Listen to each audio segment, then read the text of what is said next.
sarmış dumanlı dağlar, bir başkadır bizim eli çıldır. Seyrana gelirler gelinler kızlar, güzeldir ovası düzü çıldırın. Ay nene çıldırın, ay canan çıldırın, ay balam çıldırın.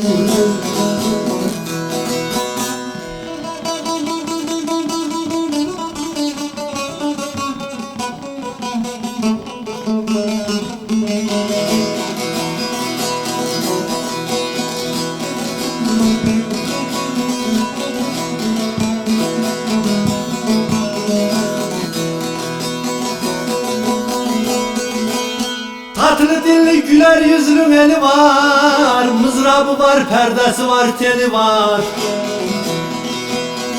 Aşık şenli şeytan kala gönü var, ötüşür ördeği kazı çıldırın. Ay nene çıldırın, ay canan çıldırın, ay balam çıldırın.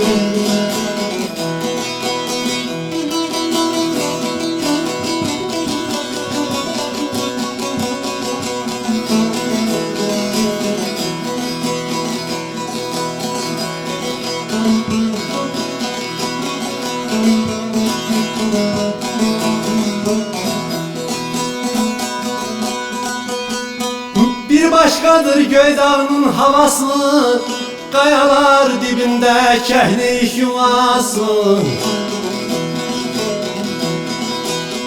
Düğünde dernekten ozan sedası, tünayın mızrabı sazı çıldırın. Ay nene çıldırın, ay canan çıldırın, ay balam çıldırın.